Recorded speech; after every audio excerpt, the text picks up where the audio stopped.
She says she want hood nigga. I keep the perk by the pound. The trunk stay bumped and y'all know we run the town. Hood nigga.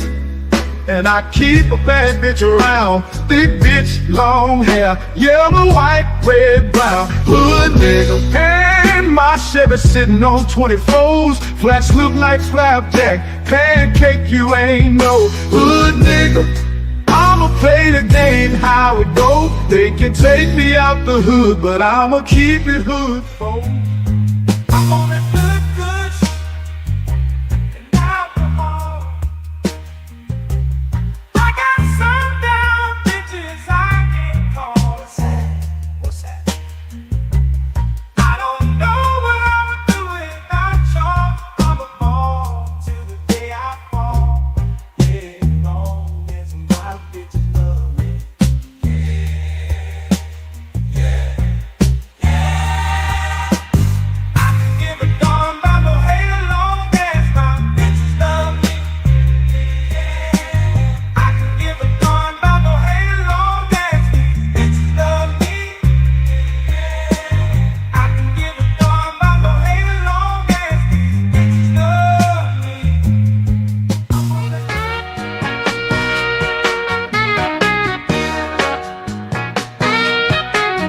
Let me tell you about this country shit. Country shit. Let me tell you about this country shit. Country shit. Let me tell you about this country shit. Country shit. Let me tell you about this country shit. Country shit. Country shit. Let me tell you about this super fly, dirt coast, muddy water. Shorty, pop that pussy if you wanna. Let me tell you about this old school pouring lean, candy yams and collard greens, pocket full of stones, riding clean. Well, I'm just one parlay away from a new house, new car.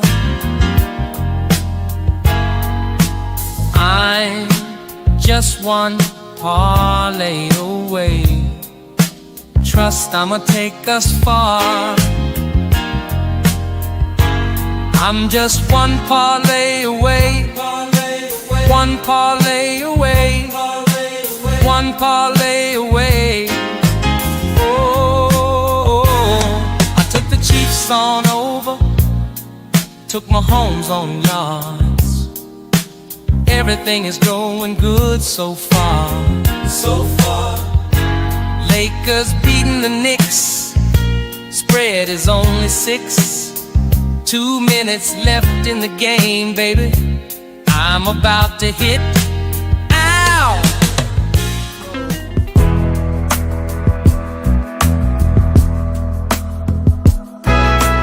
I need out, yeah, I need out. Blood pressure higher than a body count. Tomorrow she has to go. She's a mama. I think I married a hoe. Married a hoe. I said, mama, I think I married a hoe. I made a mistake, mama. No, oh no. I want you. Your man can't do nothing for you. All these hoes ain't loyal. All these hoes ain't loyal. These hoes ain't loyal. These hoes ain't loyal. Ain't loyal. Ain't loyal. Ain't loyal. Ain't loyal. Ain't loyal. Ain't loyal. Ain't loyal. Ain't loyal. These hoes ain't loyal. When a rich brother wants you and your man can't do nothing for you. All these hoes ain't loyal. Ain't loyal. Whoa, these hoes ain't loyal. These hoes ain't loyal. These hoes ain't loyal. Ain't loyal. Ain't loyal. Ain't loyal. Ain't loyal. Ain't loyal. Ain't loyal. Ain't loyal. Ain't loyal. These hoes ain't loyal.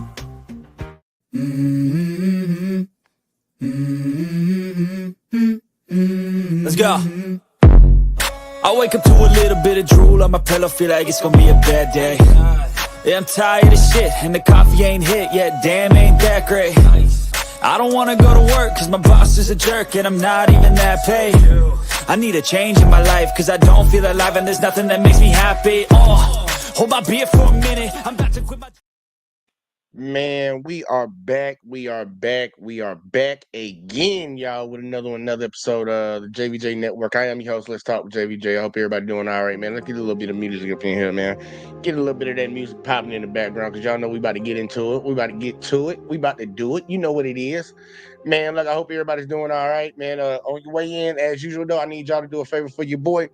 Hit that like, hit that subscribe, hit that share, turn them notices on. Make sure y'all clicking all. We trying to grow around here. Can only do it with y'all. And we really actually need y'all help right now, because YouTube been fucking with the network, y'all. It's been fucking with the network hard. So please make sure y'all go over to the JVJ Network, sub up, turn your notices on, man, because we trying to get right. Tonight is football talk, y'all. It's football talk. And we got to talk about my boy Shedeur, man. We got to talk about what's going on down there, up there in Cleveland. I'm about down there. I'm down here in the South. They up there. But we got to talk about what's going on over there. It's been a lot of controversy. It's actually been the most interesting thing coming out of the NFL this preseason. Normally, people don't talk about a preseason like this. Normally, it doesn't get this much attention. It's really more about what's going to happen when the season begins. But it's been a very interesting preseason. We got one more weekend of it, y'all. One more weekend. This weekend will be the last one. So I'm ready to see how this plays out. But a lot of interesting things have been going on in Cleveland surrounding Shedeur Sanders. And we're going to talk about it, man, because I actually had a few people that have been speaking on it. And this has been a big topic, y'all. For y'all that's in this football, y'all know what the hell is going on. For y'all that don't watch, y'all will see what's going on, because it plays into pretty much everything I be talking about. Right and wrong, good and evil, bullshit and non-bullshit. But we're going to get into it, y'all. We're going to get into it. I ain't going to sit here and talk to y'all all night. Get your weed, get your popcorn, get your weed, whatever you need. Because we about to go ahead and jump into this one. And we're going to start off with the first... I don't know what to call this, but shout out to the Dark Times, because he got Colin Cowherd face on here. So without further ado, man, let's just go ahead and jump into this thing and see what the hell we got right here. You guys who love Shedeur and Carolina wearing his jerseys, you're making him into a celebrity. I've been popping it all game. And my boy, the baby. I seen you perform with it on. Do me the honors, you know what I'm saying? On the first ever NFL game. Because we're getting into a Tebow situation. I've seen this in the NFL with Cam Newton, Colin Kaepernick, Tim Tebow. I love Tim Tebow. He could be Jesus. Tim Tebow is Jesus. Nobody wants a celebrity backup quarterback. Well, now tuned in to the Dark Times channel. And so you And y'all, it is getting dark out here right now. Y'all just heard that motherfucker say Tim Tebow could be Jesus. Boy, you don't sit your stupid ass down. Who the f*** you think you is? Tim Tebow. But yeah, let's keep getting it. Here we go again, back with another one. Welcome back to the Dark Times channel. And as we all know, the Cleveland Browns recently came to a decision about who their starter is going to be on week 1. And it's going to be Joe Flacco. Either he's starting or you're going to release him. Right, Yeah. one or the other. There's no, listen, the starter is Joe Flacco. The more important part, who's the number 2? Mm-hmm. Smalls, we've been looking at this quarterback competition in Cleveland all wrong. We've looked at it as a 4 and now 5-way competition with Snoop Huntley involved. It's not that. There was 2 separate competitions happening at the same time. There was the competition to see who be QB1 between Kenny Pickett and Joe Flacco. And then there was the competition to see who would be the young guy that gets the first chance to play regular season games between Shedeur Sanders and Dylan Gabriel. Based on everything we've seen and heard, for my money, that's Shedeur Sanders. And so absolutely, I don't think anybody who was following the Cleveland Browns expected anybody other than Joe Flacco to be the week 1 starter. And so the real competition came down to who was going to be number 2 in line. And recently, Colin Cowherd came out and said he had a problem with Shedeur Sanders being the number 2 quarterback. Because we're getting into a Tebow situation, and this happens a lot. I've seen this in the NFL with Cam Newton, Colin Kaepernick, Tim Tebow. And this is the issue a lot of people have with Colin Cowherd. Sometimes you can't tell if Colin Cowherd actually believes what he says Or is he just doing it for clicks? Is he rage baiting? Because there's no need to mention Tim Tebow. Hey, look, and I'm being honest with him. I agree. I can't tell if he's serious, and that's very concerning. I done seen Colin Cowherd flip-flop about 3-4 times on the same subject in 1 week. And this is one of them that he done did it on. It's like, why are you comparing Shedeur Sanders to Tim Tebow? Tim Tebow couldn't throw a fucking ball 15 yards straight. Like, come on, man. A sentence with Shedeur Sanders. Will he work some magic again? Oh, no, not this That's time. the other thing. It was it. It was a mirage. He had an open man. This was just a bad throw. He just line drived it for an intercept. Because Tim Tebow is an anomaly. There's never been a worse thrower of the football that's been allowed to be a starter in the NFL, let alone be drafted in the NFL. All right, kids, here's why Tim Tebow sucks. And you know it, and I know it. And I want y'all to pay very close attention to this clip right here. And this is a white man saying this about Tim Tebow. So don't people come over here saying black people just hating on Tim Tebow. We all saw it when he came out of college and said, look, man, he was a great college player, but I don't think he's going to be good in the NFL. And everybody's telling him he's going to be great. This is Tim Tebow. And this is the breakdown. Pay very close attention to this. Just pay very close attention to this. And everyone knows it, okay? Let's not kid ourselves. Look at this throwing motion. Here we go. Gets ready to set up. Here we go, frame by frame. All right. Ball's way down there. I mean, straight away from him. No good quarterback does that. And then he's coming through, and you're like, all right, just make the throw, right? Look at this frame right here. Wow. What is that? The ball is like straight up behind his head, up and down. And then one more, even worse. I mean, it's amazing. He can hit the broadside of a barn from that position. And then it's even worse.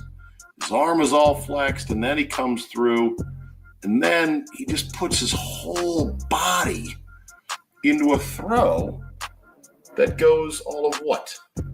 20 yards in the air, maybe? And so Colin Cowherd had no business bringing up Tim Tebow and Comparing Shedeur Sanders to that motherfucker.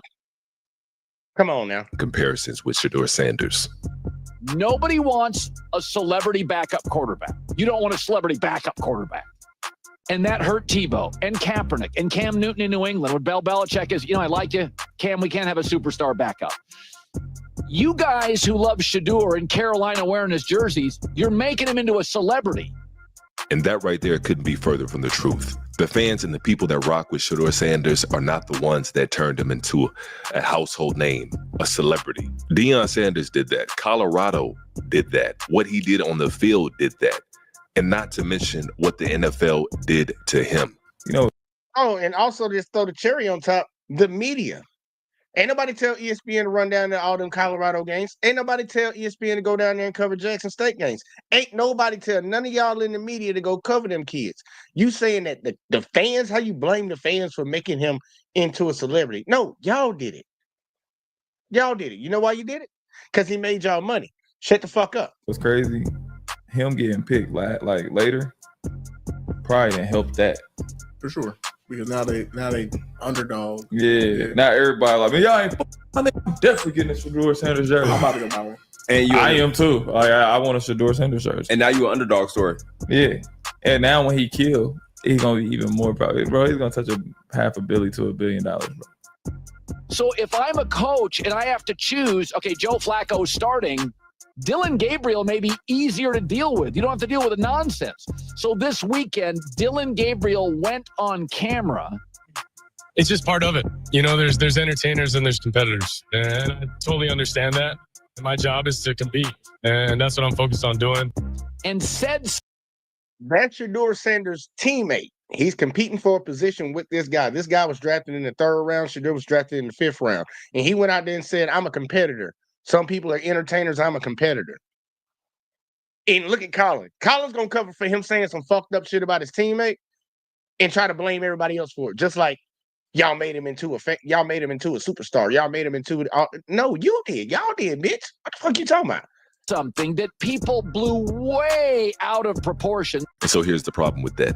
Had that been Shedeur Sanders, it would have been a completely different story for Colin Cowherd. I think the part that can't be ignored is the Shedeur Sanders element in terms of what would people have thought had he made that comment? We would, there's a mass audience out there who would have embraced it differently. Had that been Shedeur Sanders who made that exact comment, it would have been taken completely differently. How much of a benefit of a doubt would he have gotten that he wasn't talking about Dylan Gabriel? How much would he have been excoriated for talking about the media that way? That was not. You're goddamn right. And take it even further to prove the point that they actually got something out for this kid, the NFL and the media kind of had something out for him. The game before, because that game where Dylan Gabriel said that was the same game where he threw an interception and lost a fumble. 2 turnovers in a game, and people came back and said on this day they were trying to cover for him and said that he played better than Shedeur. When Shedeur had the day before, the weekend before, 2 touchdowns, no interceptions, and led 3 scoring drives. But they said the guy that turned the ball over twice had a better game than him. But the week before, Shedeur Sanders, after the game, one of the reporters that had been writing dog shit about him the whole time caught him in the tunnel and went up to him. And him and Shedeur had a back and forth conversation, very friendly, wasn't no biggie about it. He was just saying, man, can you say something nice about me? They tried to take that story and say, look at Shedeur. He needs to learn how to just keep his head down and don't say anything to the media. Why'd you go at him like that? And the reporter had to come out and say, no, I grabbed him. They were ready to dog that kid out for just asking the reporter, why won't you say anything good about me? But you got his teammate on the sideline in a game where he's fucking up, and turns around and says that he ain't no entertainer. He's a competitor. Shooting a shot at his teammate because his college coach said the same thing about Shedeur. And then when they flipped it, they tried to say he wasn't talking about Shedeur. He was talking about the media. You would have killed Shedeur for that too. If he was talking about the media, it's like, dude, you need to put your head down and stop going at the media like you tried to do the week before. It's a double standard, y'all. It's a double standard, and we all see it. We all see it. No matter how much they want to keep saying it's not true, we all see it. Not a shot at Shedeur Sanders. Shame on everybody that said it was. Do not. You're hurting Shedeur. You're turning a non-circus into a circus. When he said that, he was taking a shot at us. And this story, again, you think it helped Shedeur. It's hurt. Hey, look, Colin, if he was taking a shot at y'all, tell me how that makes that okay. This is a 3rd-round draft pick quarterback that is struggling out there on the football field. Don't look like he belongs, and you making excuses for him. If Shedeur would have came out and took a shot at the media after having a good game, y'all would have condemned him. You would have tried to put him on the cross. But this kid coming out here sucking it up, and he said, and y'all be like, y'all trying to bring Shedeur into it. We know it was about Shedeur. You're trying to tell us about the media, but let's say it's about the media. It's still fucked up. It's unprofessional. It's immature. It shows he doesn't have leadership characteristics. He doesn't have it. But you covering for him and telling everybody else it's their fault and y'all gonna hurt Shedeur by calling out our bullshit. Nah, that ain't how that shit works. Him. This story hurt. You know what the staff is saying in Cleveland this morning? Oh, What they saying? Maybe we just got to get out of this nonsense. Let's just get out of this nonsense. Let him go. We got people thinking Dylan's taking shots. They'll get out of this business because Shedeur's not good enough. Tebow was not good enough to deal with the nonsense. Colin Cowherd would have been singing a completely different tune. He would have been talking about Shedeur Sanders' lack of maturity, lack of understanding how the media works. And then on top of that, he would have had a problem with Shedeur taking a shot at the media. And that's the hypocrisy within the mainstream media that a lot of people have an issue with. But that's my take on it. Yep, and I got an issue with it too. A lot of people in this country got an issue with that shit. Don't have one standard for one person, then have another standard for another person, and think that we supposed to sit back and act like we don't see it. We can't do that, y'all. That ain't how we get down. And the way that this young man is being done in the NFL is outrageous. But even for one of his biggest critics, I'm surprised with Microphone, because we about to cover his video. I'm surprised with Microphone actually changing his tune up a little bit, because he wasn't the most uppity on him. He had his criticisms, and some of them I thought were valid, but a lot more of them, majority of them, I thought were just misplaced. I think you were just going off of what you heard these other analysts saying on TV that was just hating on the kid. But we're gonna jump right into the Microphone video. I ain't even finna waste no time in between. yesterday when the Browns were taking on the Eagles, Dylan Gabriel got the start. Of course, Shedeur Sanders has that oblique injury. There's entertainers and there's competitors, and my job is to compete, and that's what I'm focused on doing. After Shedeur Sanders took the world by storm in the first preseason game of 2020,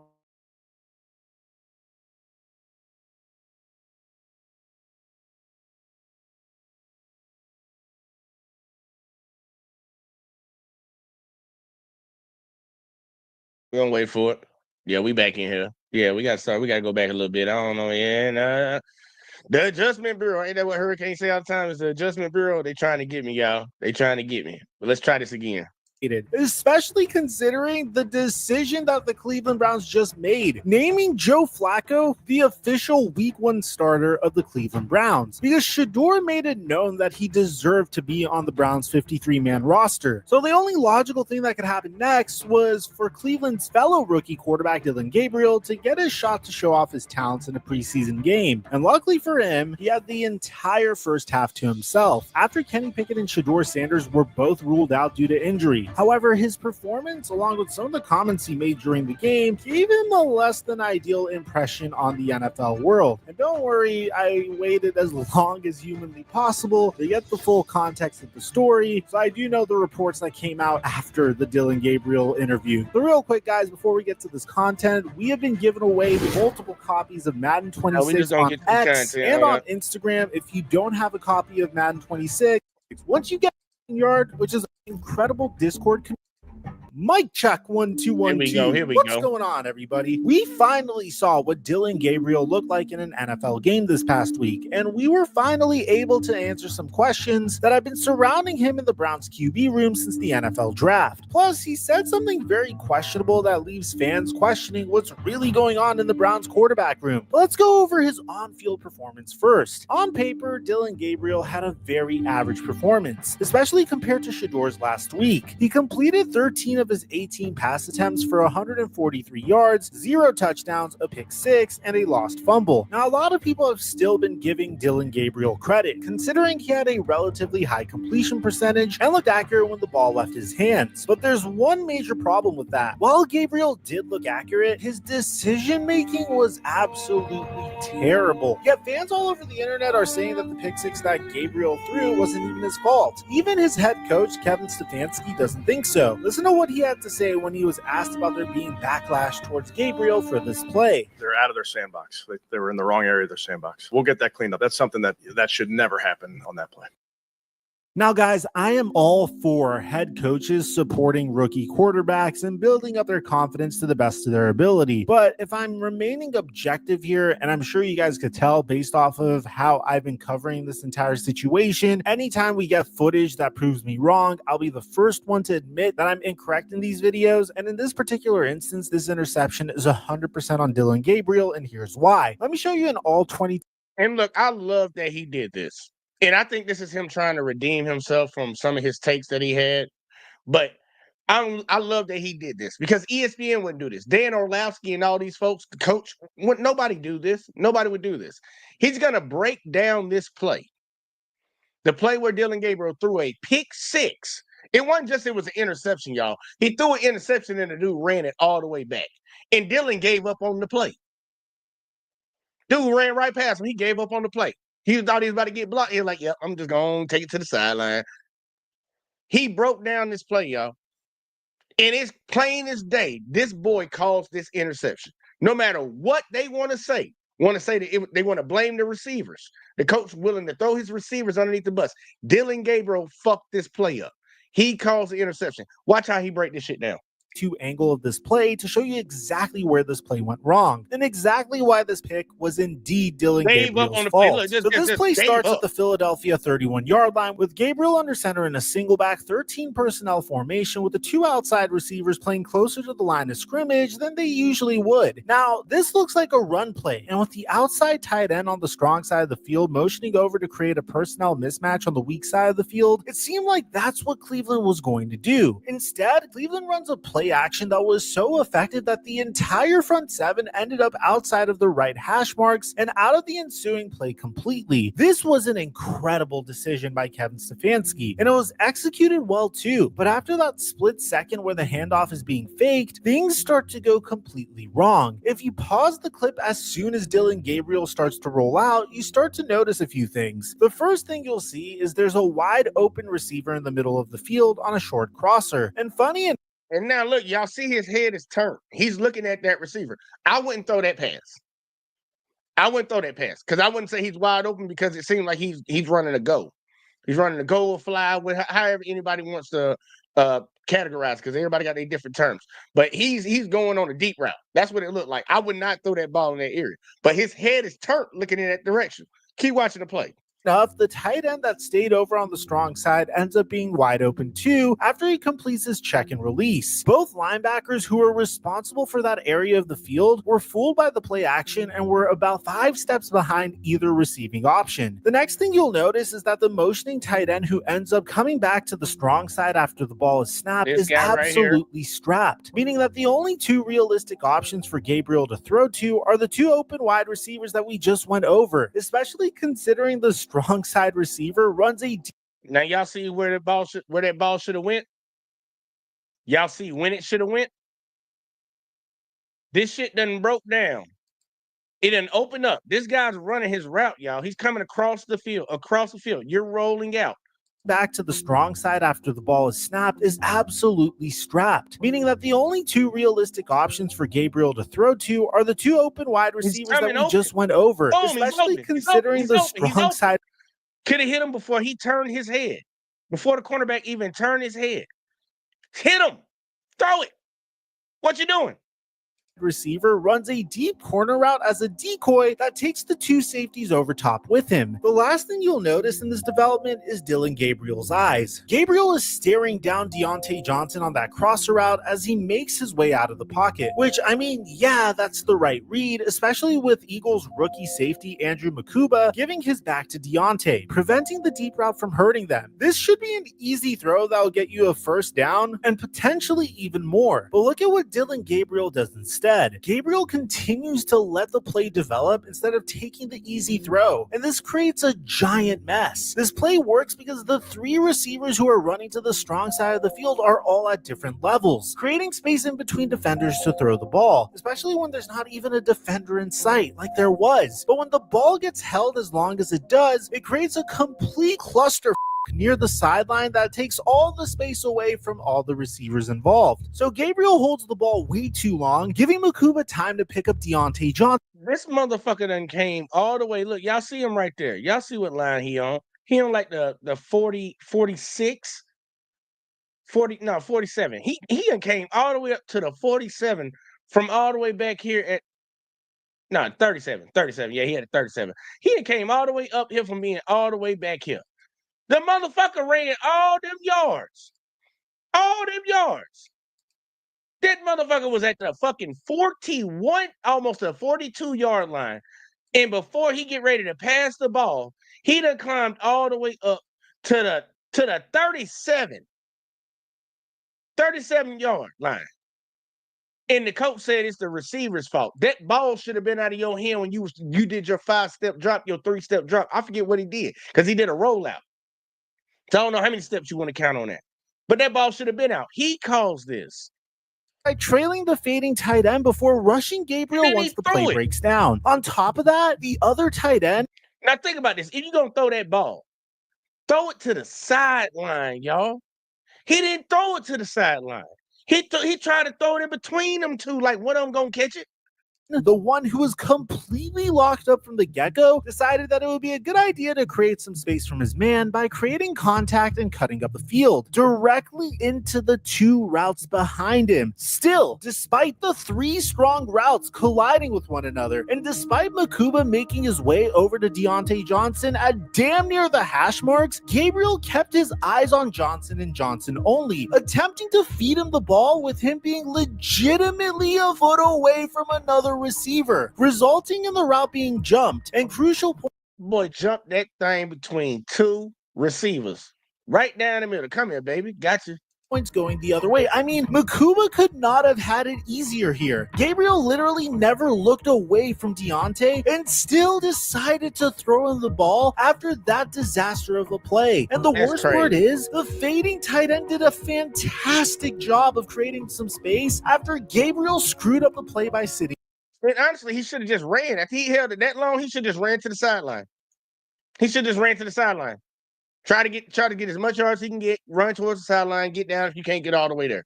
That's what he should have did. He tried to force feed that bitch in there because he don't know how to look off of somebody, even though the person you were looking at was the right guy, but you waited too long to throw it. And he pumped the ball. He pumped the ball. He was about to throw it to him earlier. He pumped it and kept holding on to it. But they talking about people patting the ball and shit. In a zone, and he was directly in front of Gabriel. It's genuinely mind-blowing how badly Dylan Gabriel messed up such an easy play on multiple levels and gave the Philadelphia Eagles a touchdown in the process. Now, if this play looks familiar to you and you don't know why, you're not going crazy. This is almost the exact same play call that Shedeur Sanders threw his first touchdown on in Cleveland's first preseason game. It's now let's see this, y'all. Let's see this. We're going to run pretty much a similar play, the exact same play, the same guy. Same guy. I'm bad, my bad. I don't know. I'm pointing at my screen. The same guy is going to come across this field. It's the guy you want to hit. Same play pretty much. You're going to have one guy take everybody straight up. You're going to have him come across, and you're going to have another tight end over here dragging a little bit. Same play pretty much. Same routes. One person just threw a pick six. What the other person do? Because he operating in less space. Dylan Gabriel had the whole goddamn field. This motherfucker in the red zone. He in the red zone. So let's see what happens. Literally the exact same formation, but the difference in Shedeur's play is that it happened on the Carolina 8-yard line, giving his offense even less space to work with than Dylan Gabriel's. Once the ball is snapped, you see the play action fake, the tight end on the right motion over, and Deontay Johnson on a crosser, just like we saw in the last play. The difference here, though, is Shedeur Sanders, instead of staring down one receiver the entire play and waiting so long to throw the ball that the entire play gets blown up, Shedeur finds an open spot in the backfield, sets his feet, then goes through his reads before getting the ball out quickly and finding Caden Davis in the back of the end zone, which was only possible because Shedeur was smart enough to get the ball out before all of his options made their way to the sideline and ran into each other. One guy ran a big old fucking U.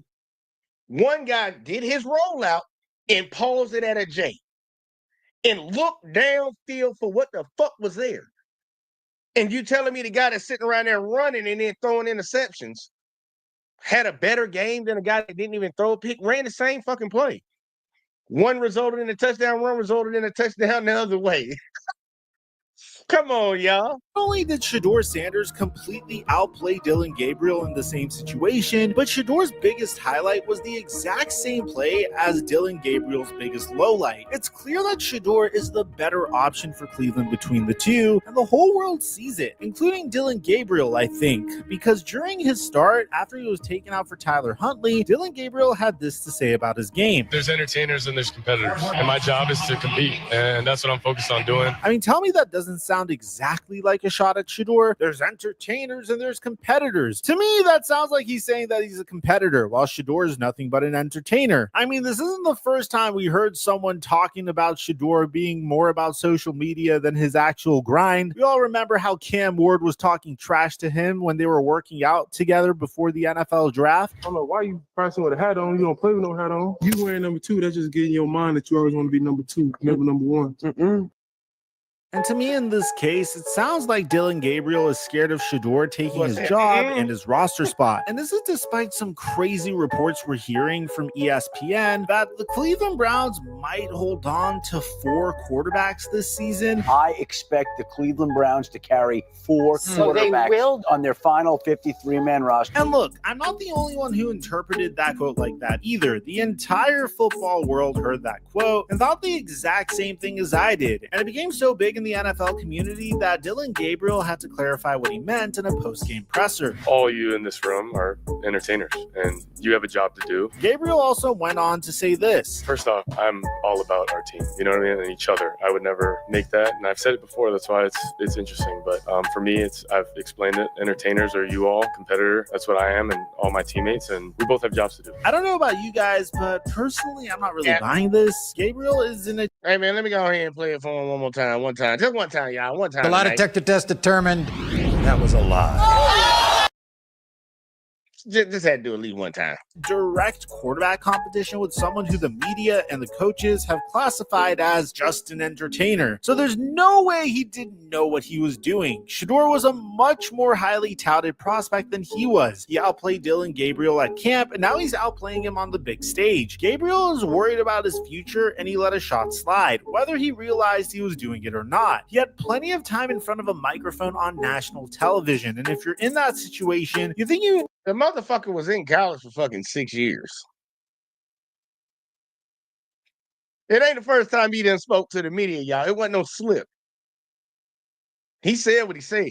No better than to say something that can even be slightly considered a shot at Shedeur if he knows he doesn't mean it. The comment only gave the Dylan Gabriel over Shedeur Sanders club more fuel. Just look at Ian Hartz on X as an example. The guy has almost 200,000 followers, and he's tweeting stuff like this. Take away the pick six, lost fumble, and the 2 sacks taken, and it's hard not to be impressed by Dylan Gabriel today. So what you're saying is, if you take away everything bad, then Dylan Gabriel was impressive? I mean, Jesus Christ.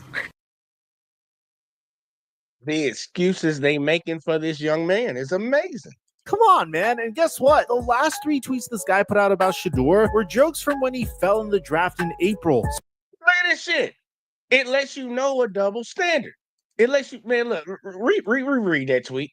Just look at Ian Hartz on X as an example. The guy has almost 200,000 followers, and he's tweeting stuff like this. Take away the pick six, lost fumble, and the 2 sacks taken, and it's hard not to be impressed by Dylan Gabriel today. So take away everything bad about what he did. The dude said this on Twitter.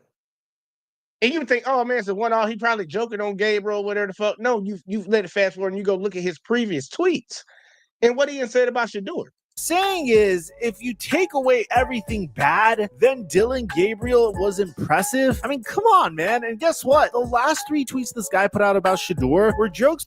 The last 3 tweets, motherfucker said, ask if they've seen the Shedeur music video, and when they say no, just laugh. Process was right for everyone who had Shedeur Sanders mocked to the Browns all offseason. 144 picks off, yes, but the process. So he's joking about him going late.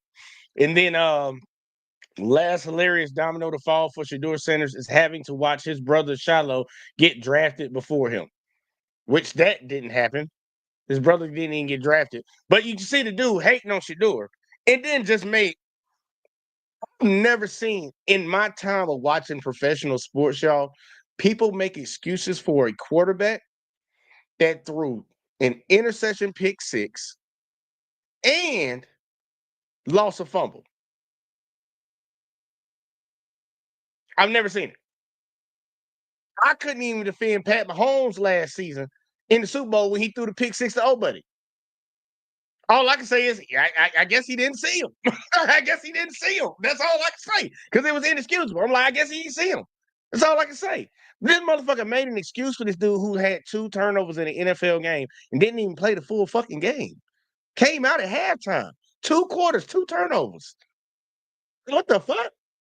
But y'all criticizing you sitting over here trying to clown Shedeur, though.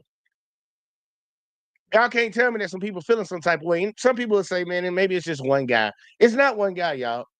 We've all seen it. We all see it, man. Open your eyes and start calling that shit out, man. Because that's why shit getting so bad around here. People getting tired of that bullshit. From when he fell in the draft in April. Certain people in the media and in the community in general have decided that they hate Shedeur Sanders just because of his father and his attitude in college, which could be considered fair because I myself was a critic of Shedeur Sanders and his father for tanking his draft stock all the way to the 5th round. But that isn't to say that this kid doesn't have talent, and he didn't tank his That narrative needs to die right there too, and that's one of the ones he ran with too. And I'm like, bro, how the hell y'all gonna get mad at a father being proud of his son and saying that he think his son gonna go at this spot, and he don't want his son to go to the other team? So ain't nobody gonna pick him because he said he didn't want to come to somebody else's team.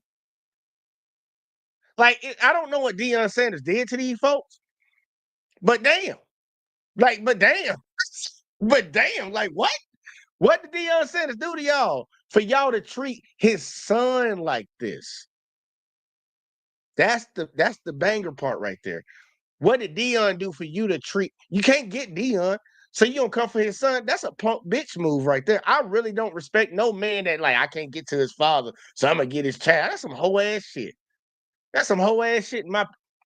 Just my opinion. Just my opinion, y'all. But yeah, man, I'm like, what did Dion do to y'all? Be great and unapologetic about it. Be great and unapologetic about it. You don't like that shit. It sounds like there's a bunch of jealousy going on right now.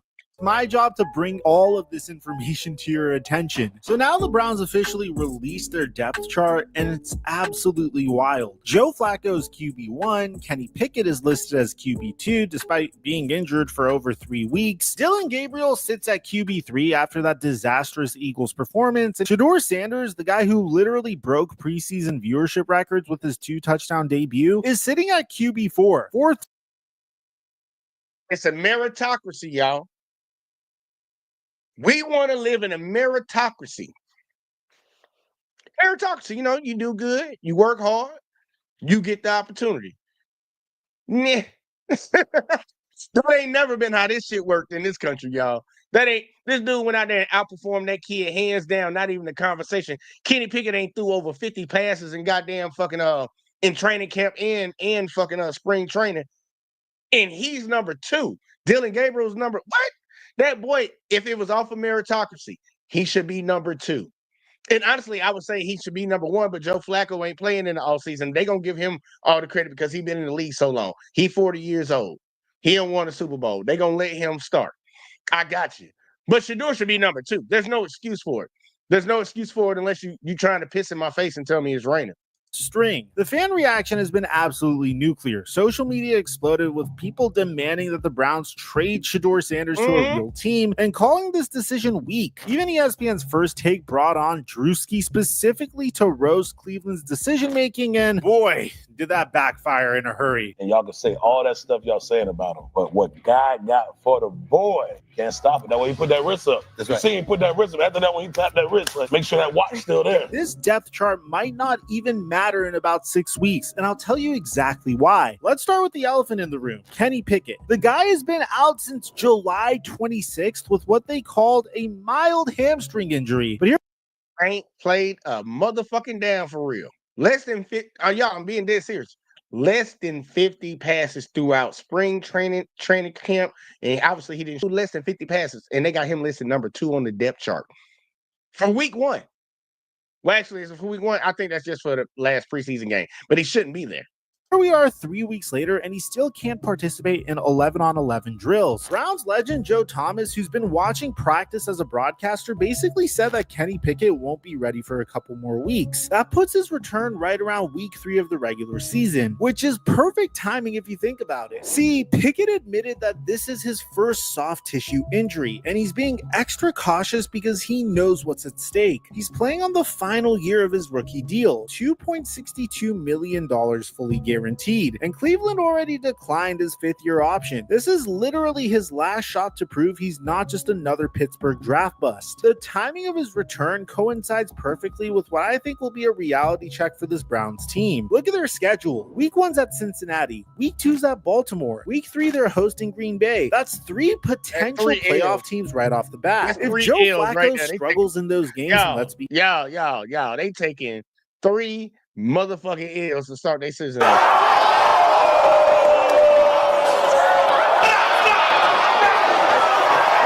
What? Damn.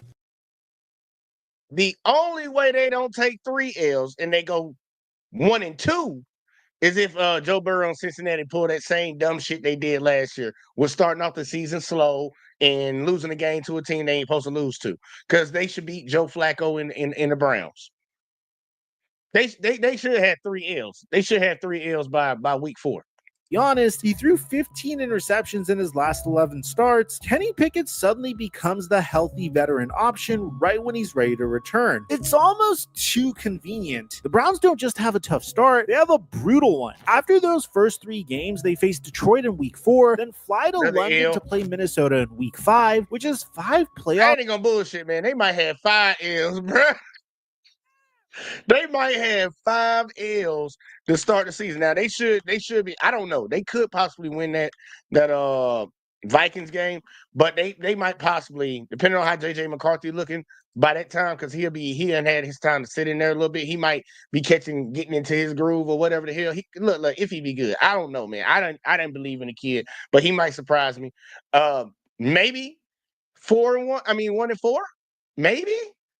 But I'm ready to see where he going with this because I don't know where he going with this. Like, what is going to set us up for? Teams in the first 6 games. That's not a schedule designed for a 40-year-old quarterback who's already shown that he can't handle pressure. And here's the thing about Flacco that nobody wants to say out loud. He's basically playing his farewell tour. Multiple reports suggest that he plans to retire after this season, which means Cleveland is starting a lame duck quarterback while their actual future sits on the bench. That makes zero sense unless you understand what's really happening here. The Browns are terrified of losing games early and having the fan base completely revolt. They'd rather go 6-11 with Flacco than 4-13 with a rookie because they think that somehow saves Kevin Stefanski's job. If they start 1-5 or 2-6, which seems likely given that schedule, the pressure to make a change becomes overwhelming. Now let's talk about the real story here. What happens with Shedeur Sanders? Despite being relegated to 4th string, Sanders has been nothing but professional, saying he's comfortable with being uncomfortable. But make no mistake, this situation is unsustainable. Sanders' preseason debut nearly broke NFL Network viewership records, and that wasn't just because of his name recognition. The kid completed 14 of 23 passes for 138 yards and 2 touchdowns versus Carolina starters, showing poise and accuracy that Dylan Gabriel couldn't match against Philadelphia's backups.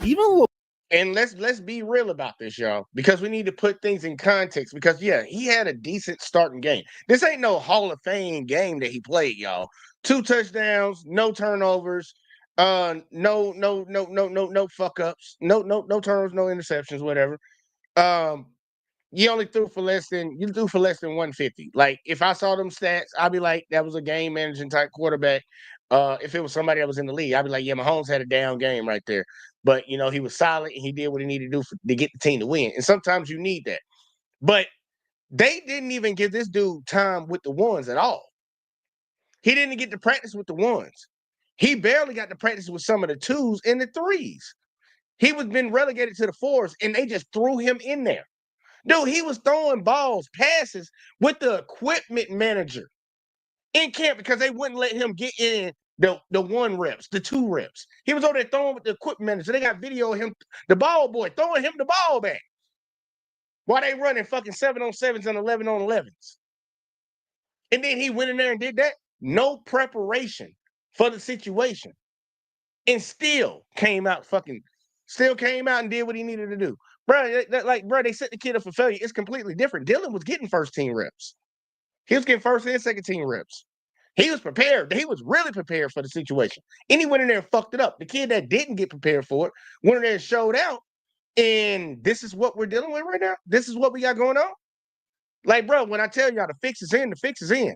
LeBron James and Jamie Foxx were posting about Sanders on social media after that performance. I hear what all y'all saying. My name is Willie B, man. Hey, you real deal. Now, how y'all feel now? Y'all don't know about that Any Given Sunday. Look, watching that movie, watching Jamie Foxx play Willie Beeman, that made me want to play quarterback. Like, that was a movie that made me like, yeah, I'm sliding over the quarterback. I was playing receiver before. I was like, yeah, I'm going to quarterback, bro. I slay that thing. Willie Beeman.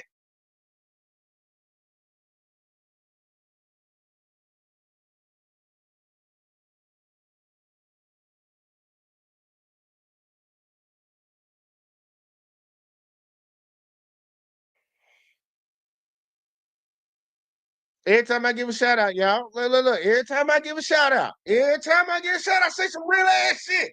They want to come and get me, y'all. They want to come and get your boy. I don't know what they doing, man. Come on, man. Catch the fuck back up, man. Over here lagging and shit. That shit crazy, but like, for y'all that know about Any Given Sunday, you know.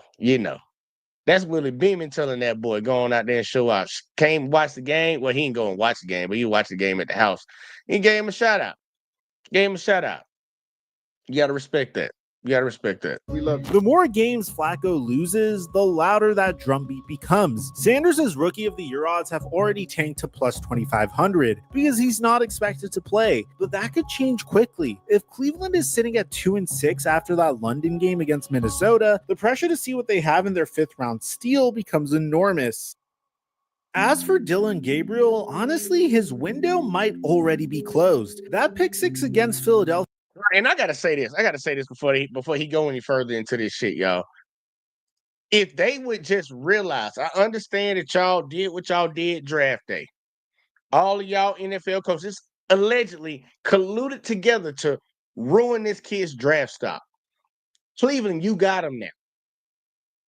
You're supposed to be worrying about winning in your future. If you can't win right now, you got to do what Jerry Jones do. Put motherfuckers in these stands. Sell jerseys. Sell tickets. Sell some popcorn and hot dogs, motherfucker. You better make some money if you ain't going to win. And you got a perfect product right there for you. You got to get out of your feelings. Get out of your feelings. And take advantage of that. You draft him in the 5th round. He has one of the worst contracts out of all the NFL players that they can get outside of him. He getting fucking profit off his jersey sales. Because you know he done made $14 million.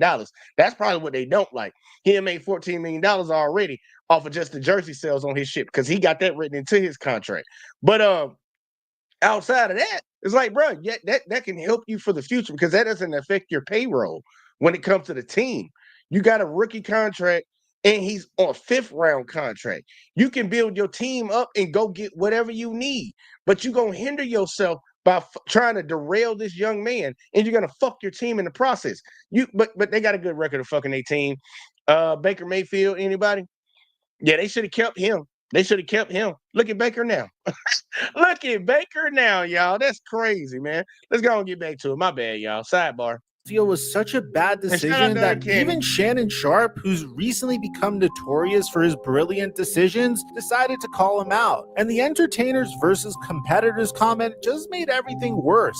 Gabriel tried to walk it back, claiming he meant the media were entertainers, but nobody's really buying it. Here's the brutal truth about Gabriel's situation. He has the worst completion percentage of any Browns quarterback in training camp at 54.9%. And he's already dealing with his own hamstring issues on top of everything else. At 5'11" and 205 pounds, he's also the smallest quarterback in the room, which doesn't help when you're already struggling with decision making. The most likely scenario for Gabriel is he becomes a mid-season trade candidate if the Browns are out of playoff contention. Teams like Carolina or New England might give up a late round pick to see if they can fix his issues, and Cleveland would probably take whatever they can get to free up a roster spot for someone who might actually contribute. Now let's zoom out and look at Cleveland's bigger picture because this is where things get really confusing. The Browns have 2 first-round picks in 2026 thanks to the Travis Hunter trade that they made with Jacksonville, and they could realistically be picking in the top 5. ESPN's early 2026 mock drafts have them targeting quarterbacks like Cade Klubnik from Clemson or Lenoris Sellers from South Carolina. But here's what doesn't make sense. If you're planning to draft a quarterback next year anyway, why not see what you have in Shedeur Sanders right now? The kid fell to the 5th round specifically because teams thought that he might just be an entertainer, but his preseason performance suggested otherwise. Sanders set an NCAA record with a 49-game touchdown streak at Colorado, and he won the Johnny Unitas Golden Arm Award. Those aren't just entertainer numbers. The real issue is Cleveland's cap situation. They're projecting. Nah, but think about all that shit he just said, man. He did what?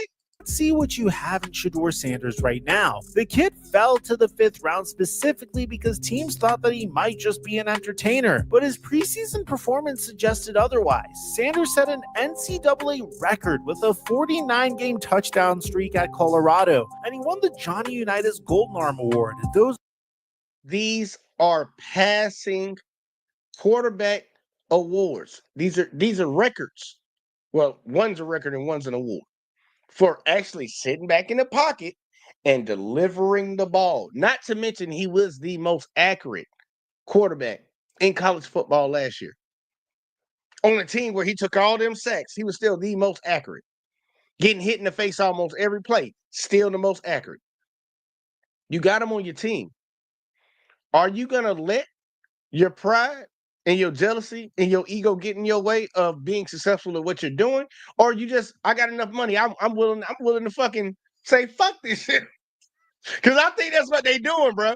I think that's what they doing. They did it in the draft. All them teams that needed a quarterback, and it's supposed to be about winning. We trying to win. You would have drafted him in the first round because he was projected to go in the first round, if not the top 3 within the first 15. That's what he was projected at because of what he did in college. And all y'all billionaires about to just say, fuck it, I'll waste this money. This chump chasing me. And look, dude, when they do it, because that's what they really trying to do, when they do it, everybody needs to come to the conclusion and the understanding, because you can't just keep saying the kid ain't good. Everything about his game that he's shown, that we've seen on film, we can see on the stat sheet, shows that he's an elite quarterback. It shows that. So you can keep saying that he's not good, but you're gonna have to come to the conclusion that we got a lot of petty, jealous, evil ass people with money in high positions doing everything in their power to ruin somebody. And you have to ask yourself why. You have to. You have to. We can't just keep sitting over here turning a blind eye. Because remember, y'all, after the draft, it was like, man, look, the draft is over with. He's a 5th round pick. He's on the team. He just needs to go prove himself.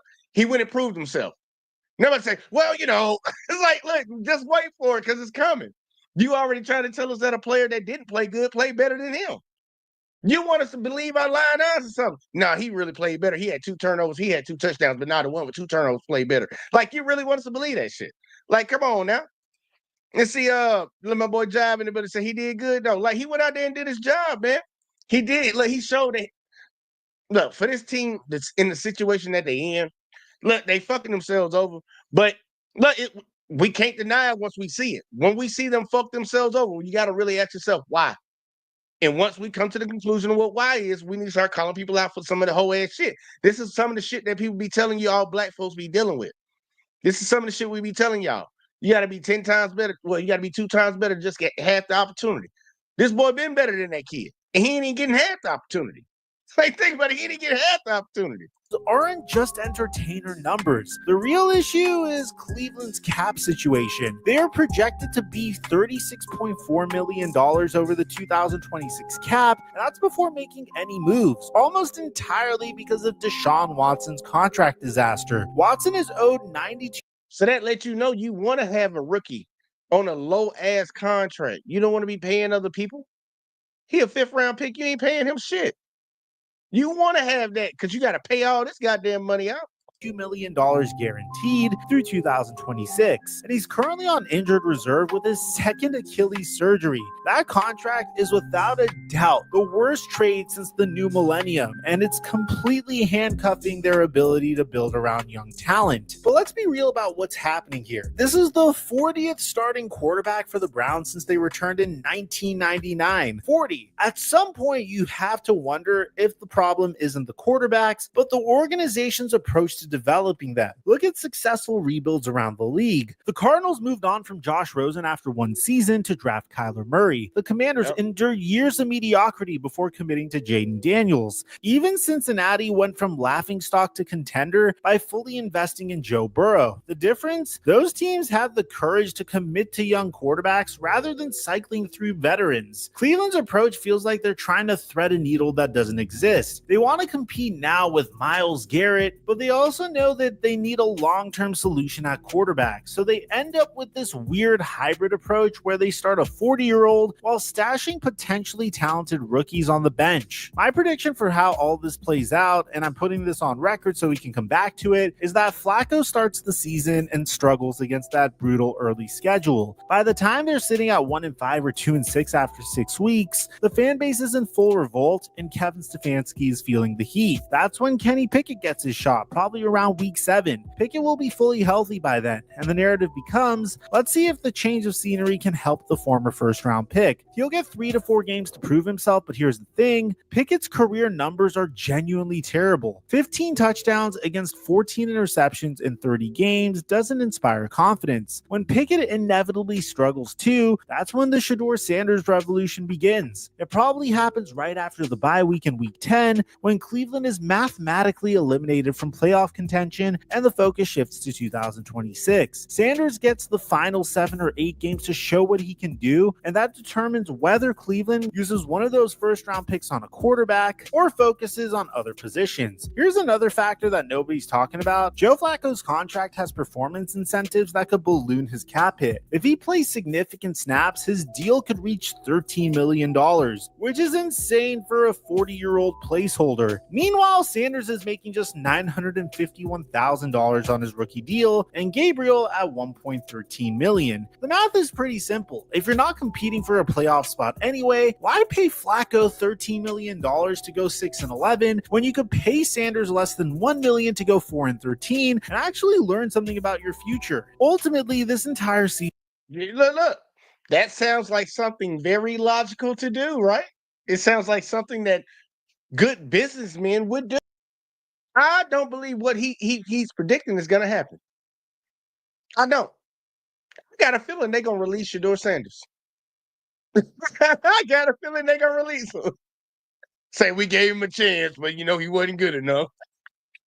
I got a feeling they might do that. But that's going to be their doom. That's going to be their doom. Season feels like an audition for 2026. Cleveland has 9 total picks in next year's draft, including 2 first-rounders from Jacksonville. If Sanders shows flashes in limited action this year, they might use those picks on other positions and build around him. If he struggles or never gets a real chance, they'll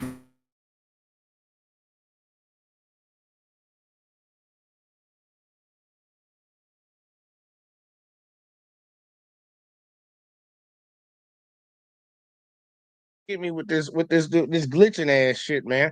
I don't know why they keep glitching me like that. I don't even know who that Klubnik kid is. I guess I'm gonna find out this college season. They keep talking about him. He done said his name like twice, and I ain't seen the other guy, the black dude he was talking about. I ain't heard about none of these kids.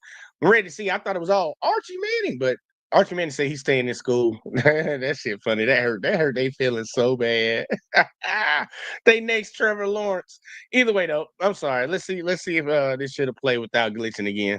If he struggles or never gets a real chance, they'll probably draft a quarterback in the first round. The 2026 quarterback class is loaded with talent, including guys like Cade Klubnik, Lenore Sellers, and potentially Arch Manning if he declares early, but it doesn't look like that's likely. Cleveland could realistically have the number 1 overall pick if this season goes as poorly as expected or if Jacksonville underachieves. But here's the catch. Drafting another quarterback means admitting that they wasted picks on Gabriel and Sanders, which doesn't look great for a front office already under pressure. Andrew Berry's job security is directly tied to finding a franchise QB, and he's running out of chances to get it right. So let me know in the comment section down below, what do you guys think about the Cleveland Browns' decision to name Joe Flacco as the starting QB? Do you believe my theory is true about just riding out the beginning of the rough season with Flacco before pivoting to Shedeur Sanders? Or do you think there's something else happening? I'd like to hear what you have to say. Aside from that, man, look, I'll tell you right now, man, it ain't that hard to call it.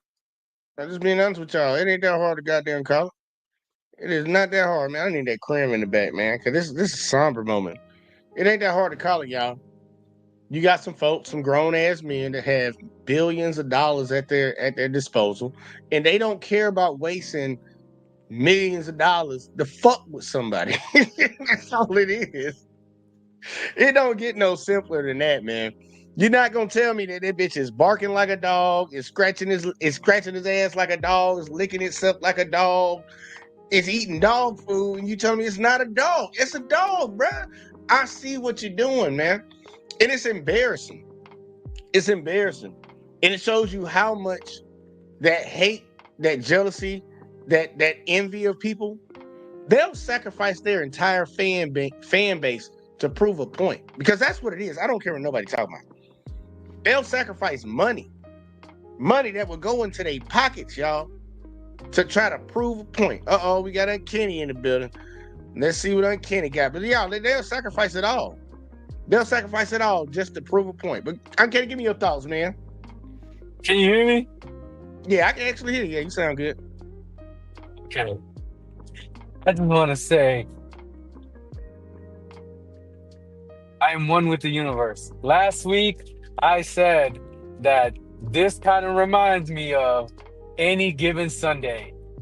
And now everyone is saying what I said last week. I just feel one with the universe. Uncanny Beeman. Shedeur Sanders is Willie Beeman 2.0. Jamie Foxx character is happening in real life. We are about to see one of the greatest quarterbacks of our generation. Well, of generation, whatever generation they're in now. Alpha, who gives a fuck? But this is great. I feel like they should come up with a nickname for him. You know, Shedeur Willie Beeman Sanders.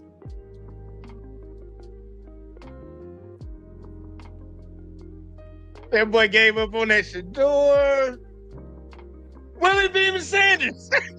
Yes, Gave up on that shit. he needs a nickname. TB12, Primetime, Ray. Well, I don't know Ray Lewis' nickname. I forget. But like all the greats have nicknames. This guy needs a nickname. His shit legendary. Well, that's at least his brand name. Legendary. I ain't gonna lie, I wouldn't have went with legendary. I wouldn't have went with that one. But he's a legend. But if he can become legendary, it'll be all fit for it. It'll be all fit for it. But look, man, I ain't gonna bullshit. If for the people that didn't watch the movie Any Given Sunday, if they give him the opportunity, Uncanny, I believe he could have a Willie Beeman type situation. Hell yeah, he's about to take over the Browns. Come on, it's the Browns. First of all, I don't believe they're gonna give him the opportunity. Then there's some haters. No, he went out there and played his first game. He didn't get hit. You see, well, he got sacked twice, but he came back and threw touchdowns after that. He went out there and ran the ball after that. They talking about he injured for game 2. I think they just held his ass out. But here's the thing. I think they just made that up. Here's the thing. Mike Vick was great. I love watching him run around and throw passes. You know what I'm saying? Like it's like with this Lamar. No, what's his boy's name? The dude who Gabriel Dyson? Yeah, Dylan Gabriel. Oh, no, okay, Dylan. I don't know. He's irrelevant at this moment. I heard him talk his shit, and he doesn't know he's about to be bounced. Yeah, you know, the only reason why there's 4 quarterbacks is because they don't want to give Shedeur Sanders his chance to get Dylan Gabriel the fuck out. That boy is it's technically 6 quarterbacks. Even though the other 2. Deshaun Watson, he coming back later in the season because he tore I think it's his Achilles or something. He's still on the roster. That's where that big money hit gonna come from. And they just signed Tyler Huntley. So technically, right now they got 5 QBs that are active. 1 that's hurt. Yeah, but they keep saying 4. So I guess they just shitting on Huntley too. Yeah. Well, let's be honest. After his massage parlor addiction, I think he's gone. So let's move on. They gave him the money. Think about it. They gave him the money after all of that.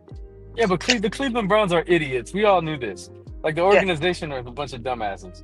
They're not starting. They're not starting the one quarterback who can make them more money.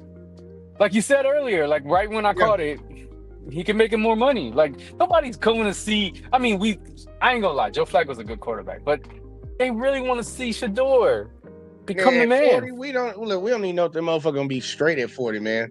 He might be as bad as Russell Wilson with the Broncos. Like we don't even know. Yeah, Joe man. Retired, man. So like I'm like, look, I agree with you. They are dumb with the situation where they're handling it because this is not. They talk about immaturity in these players, and I'm like, man, you need to look up there in that front office and in that ownership office, that owner's box. Look at this whole entire league. Now I'm about to show something about the league on this shit because I'm like, these folks, they think this shit sweet, bro. These ain't no fucking responsible, honorable men that's sitting in there with all this money. It's not. These folks, dude, we saw what they did to Colin Kaepernick. They told us that he couldn't play. You remember that? Yeah. Colin can't play no more. Colin almost won a motherfucking Super Bowl, bitch. He can't play now, though. He can't play now because he took a knee. That's crazy, bro. Like these motherfuckers be on some shit, bro. Like this is that NFL. No matter what people want to say. Even with Mike Vick and his situation, he came back and he could still slang the ball. That's what I'm saying. Like, they don't care about no goddamn dogs, man. That's why they let him come back. Because and then technically, because I heard somebody say something about Michael Vick the other day. Michael Vick was not the one fighting the dogs. no, Like he wasn't. they were just fighting them dogs at his house while he was gone. He wasn't Yeah. fighting the dogs, y'all. But he still did the time for that shit though. But that's what I'm saying. Like, backstage politics should not be. It shouldn't be at the forefront. Politics and sports should be separate, like they told us. Yeah, they always talk that shit until it affects them. Like if it hits them, then it's oh no, we can't do that. We have to respect the sport and the integrity of the shit. Fuck out of here. That's lies. First of all, Willie Beeman 2.0 needs to start. That's automatic. You saw what he did. This is preseason. It don't matter. This man with more reps, more time, we might be seeing a future Michael Vick. We might be seeing the future Lamar Jackson. That boy said he's saying quarterbacks that got a extraordinary running ability. Hey, look, Shedeur was scooting a little bit in that game, but I don't see him running like them. That boy, look, he's everything that they claim they want in a quarterback. And that's the biggest disturbing part about it. Because when you look at his game, who do they call to go? Who do you call to go? Everybody. Who's your quarterback? Just say his name real quick. TB12. TB12. Tom motherfucking Brady. Tom Brady, like you even said it, he mentored him. He taught him how to play the position. The way the kid plays the position, he ain't out there trying to run around all day. He in there trying to be accurate, sling the ball downfield, do what it takes to make his team win. He's shown that over and over and over. His game is modeled after Tom Brady. They claim that's what they want, but then they got it right here in their face, and it's like, no. It's like, no. Well, when I was saying Lamar Jackson, Michael Vick, I was saying like the next big thing, like the quarterback that everybody loves. You know what I mean? Michael Vick, I Tom feel Brady you on came in. Who can? I mean, like, we'll go Russell Wilson. We'll go with like Joe Flacco. No, not Joe Flacco. Joe Burrow. We'll go with another running quarterback. Say my boy Pat Mahomes. Not Pat Mahomes. I was gonna say Josh Allen, but I mean Pat Mahomes on top of that list. You know what I mean? He's won 3 Super Bowls, so let's give credit where credit's due. Popularity wise, they could ride this. The NFL could ride this. He got their number one jersey selling jersey right now, and it's like the team. This shows you where it's some bullshit. He has the number one selling jersey in the NFL, and the Cleveland Browns have him as number 4 on the depth chart at the quarterback position. But they have his face on the season tickets that they selling. He's one of the first faces you see when you go to their website, and they have no intention of playing this kid. No, they didn't want to play him for the first game. Everybody's like, they're giving him a chance now. They didn't want to play him. The only reason they played him because everybody was hurt, and they weren't going to play Joe Flacco. This publicity stunt is really costing me my what is it called? Like when you get irritated, like it's really costing me. Yeah, man. Because like, damn, just let the boy play. That's all I want to do. That's all I want to see is him play. Look, it's 2025, and it can't be any more apparent that we're getting closer and closer to 1960. Don't get no more apparent. Wait till you see my Friday night show. Wait till you see my Friday night show. Look, this is why I love the fact that Patrick Mahomes won in the last 5 years. Jalen Hurts won. Everybody outside of Pat, they didn't believe in Pat, but they didn't doubt Pat like they doubted Jalen Hurts. And Jalen Hurts won a goddamn Super Bowl. They said he couldn't play quarterback. They literally said that. Bro, the trifecta. The trifecta would be if Lamar Jackson wins the Super Bowl, man. I love it. And look, I said it earlier, and I'll say it again because we're gonna get into the NFL season coming up, y'all. Right now, my preseason pick to win the Super Bowl, and I'm a Chiefs fan. I'm pulling for my Chiefs to win that bitch. But if I had to put some money on it, I would put my money on Baltimore this season. I'm putting my money on the Lions. Shout out to Rob. I ain't finna say nothing mean. I don't want Rob crying in the room late at night because I said something mean about them Lions. Forget you, man. The Lions are the most exciting team I've ever seen, bro. I love. Exciting and being able to get over the hump are two different things. Look. As long as those touchdowns keep coming through, I'm a Lions fan. I don't give a fuck. Hey, I'm Oh a yeah, Joe. you're supposed to be rooting for Chicago this year. I'm a Bengals fan. No, I don't bet. Listen, I gamble, and But then gave up on his team, y'all. listen. I gamble, and the Lions and the Bengals are the most exciting teams to me because they can score. And Man, you like this shit because it win you money. That's all that is, exactly. man. What else is the point of watching the NFL? Fuck all that. For the love of the game, buddy. That's Listen, what. Saquon Barkley was my favorite running back because for some reason he just knows how to get 100 yards per game. It was very fun watching him play. I loved him. It wasn't fun watching them play. It was fun you cashing out and getting your money. Yes, and that's all that matters to me. It's I'm gonna be honest. Watching the NFL, like that sports fandom that a lot of people have, I used to be like that when I used to root for my Patriots. I used to love the Patriots. Never betted on the game, but I used to love. But once TB12 left, and I had to watch all these newcoming quarterbacks, and I don't want to bandwagon on Mahomes or Josh Allen or all these people. I just started watching them. Come to the light, man. Just come to the light. But either way, they'll keep going. Started gambling, and shit. Yeah, you picked up an addiction, Uncanny. Yeah, I know. It's fun addiction, man. It's really great. Hey, it makes the games better. Hey, look, don't feel no type of way though, because I already put $400 to the side that I said I'm gonna spend this season. I'm gonna make a few bets because I'm playing fantasy football this year. I'm doing my first year of fantasy, so I'm like, man, let me go ahead and just get in there and try to see what we can do with this. I just put it to the side. I ain't touching that. That's just for that. Just for that. Once it run out, that's it. See, you were probably like, oh man, the Cowboys suck.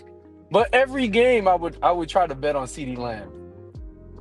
Every game. I'm ready to see how it play out, man. I'm gonna be a lot more involved with keeping up with what everybody's doing because every week got to get the team ready to go, cycle up, making trades and all this shit. And on top of that, it's we got a big ass pot. It's $1,000 pot for this buy-in at my job. So I'm gonna try to win that. I'm gonna definitely try to win that. Win a $25 buy-in. Man, me personally, I would pick every offensive fucking player I could find. Jamar Chase, anybody, bro. As long as they're not on the board. You always start with a running back though in fantasy football, right? Well, I don't know. I ain't never played NFL fantasy. This will be my first year. They're gonna take your money, bro.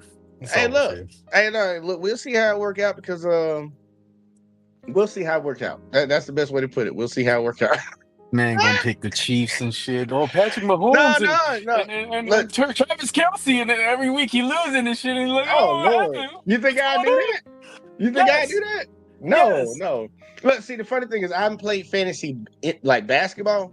Dude, I don't pick my favorite player unless I know my favorite player about to go off. Like when LeBron and Wade was on the same team, bro, I was like, nah, bro, let me go pick up somebody like KD or somebody. I need a guy on the team that I know I'm gonna get my numbers from.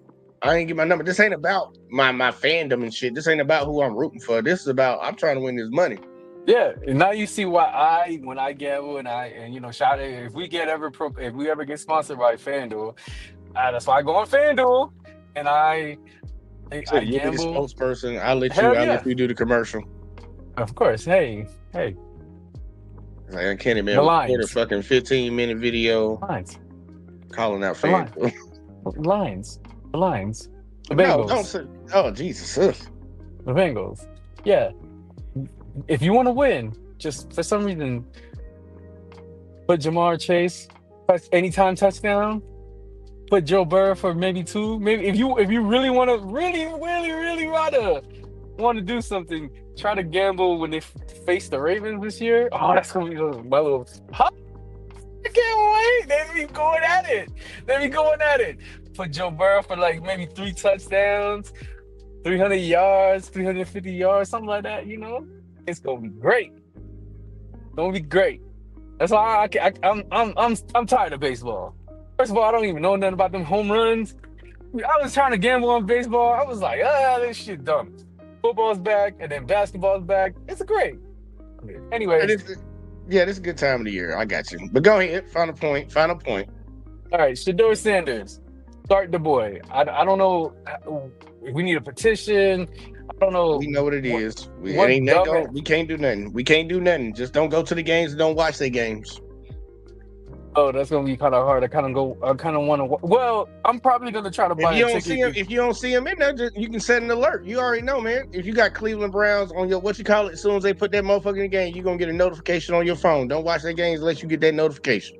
I might go to a game this year, and I really want to go to a game where he starts. I kind of want to see him play, live. I think they look. I'll be honest with you. I'm love that you optimistic because I think they're gonna cut him.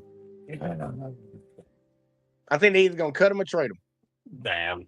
Well, they done show that they don't give a fuck. They don't give a fuck about winning. And they don't give a fuck about meritocracy either.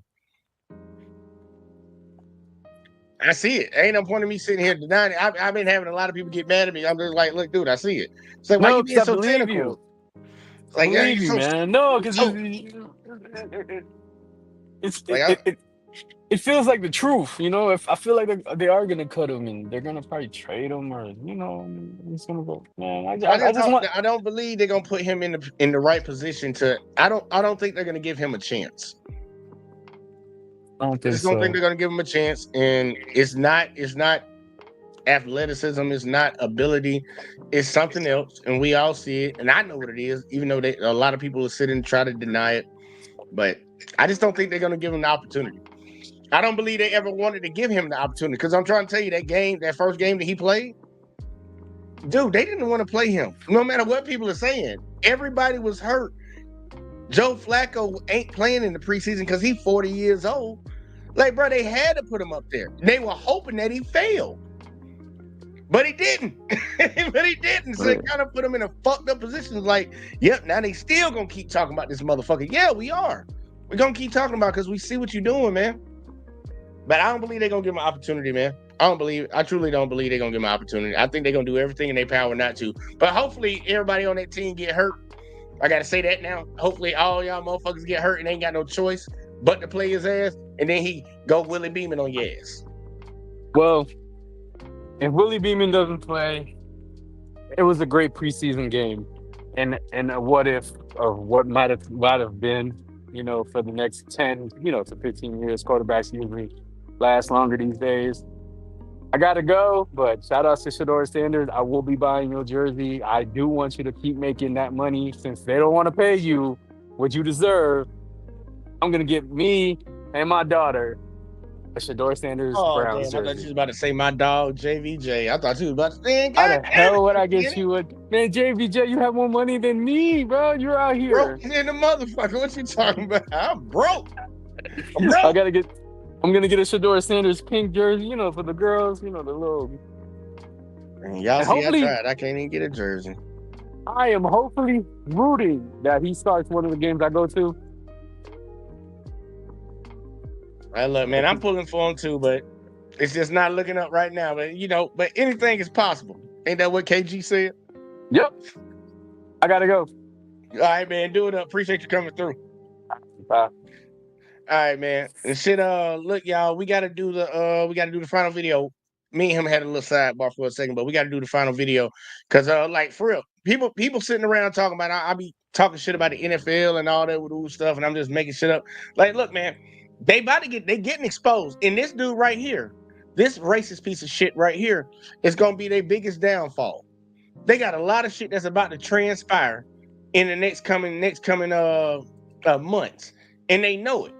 And it's crazy that you got something coming downhill that's gonna burn you in your ass, and you still continue to do similar things that cause you to get burned in the ass. So without further ado, I want y'all to check out what's going on. And shout out to That's Good Sports. Yeah, they do. Ain't gonna lie, I like his commentary. Like, I like his personality when he do his show. But shout out to That's Good Sports. Let's see what they got. They said that Gruden wants to burn the house down. John Gruden gets a big win in his fight against the NFL. The great state of Nevada has ruled in John Gruden's favor, and Chucky is ready to take Roger Goodell through his grinder. In our Gruden episode last month, I mentioned that we hadn't heard anything about this case for a while, and it seemed like it was going nowhere. I was wrong.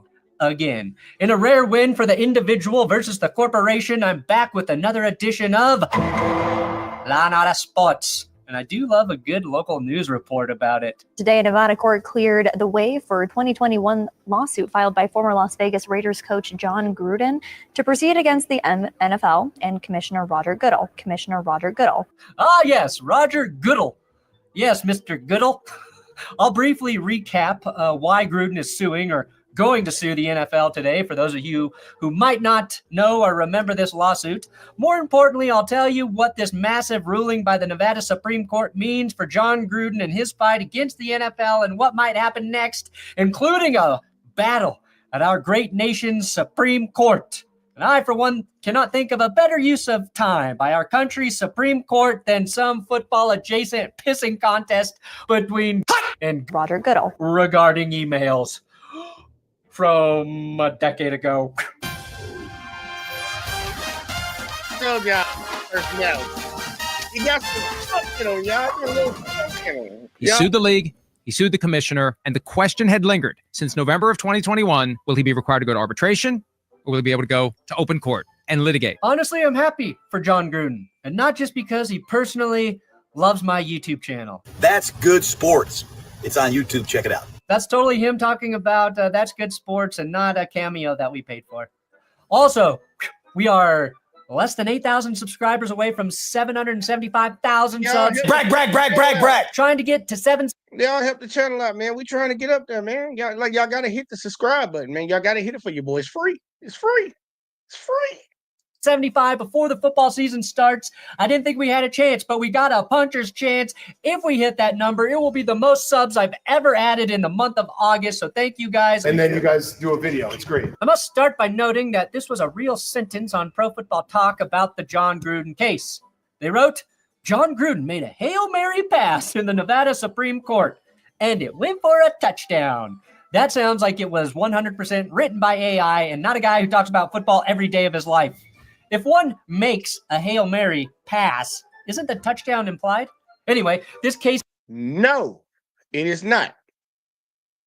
Maybe. Now I'm questioning myself. Either way, though, let him keep going. I'm questioning myself now.